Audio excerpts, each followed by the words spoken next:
There was once a little house on the tundra, and here 2 sisters were raised with the wild things in their backyard.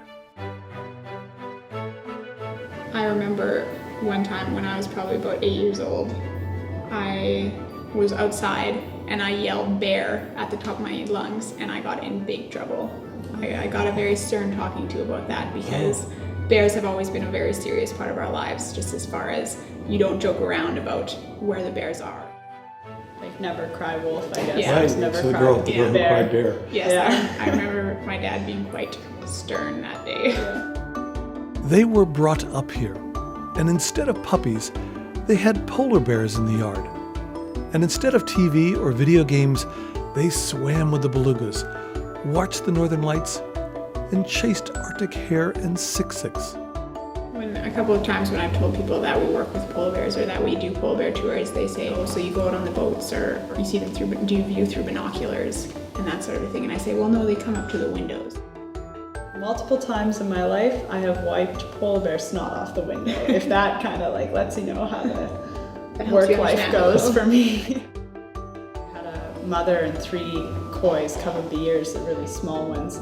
I remember watching one guest come right up to the lodge, and he was so excited he started hyperventilating and was like on his knees in front of the window, like gripping the windowsill and trying to breathe because he didn't want to miss the experience, but he was so excited. I think probably when we were younger, the polar bears were so exciting that we probably didn't even pay attention to like the Arctic hares, and we grew up always trying to catch six-six.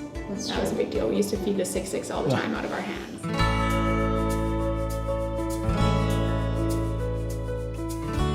While most children learn about other cultures and languages through books and videos, the Reimer girls just talked to the guests.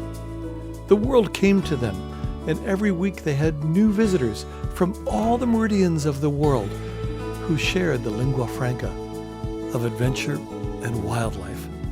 I absolutely latched on to people from other countries when I was younger. I remember a friend of mine from Holland was here, and she said, after seeing the Northern Lights one night, she said she realized there were now 2 kinds of people, people who have seen Northern Lights and people who haven't.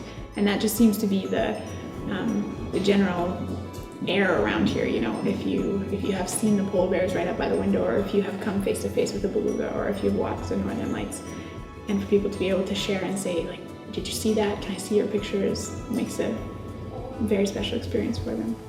This is 4 generations. This is the next one in line. Hopefully he doesn't sleep that much when he's actually in charge of things. No, hopefully not. That won't work out too well for him.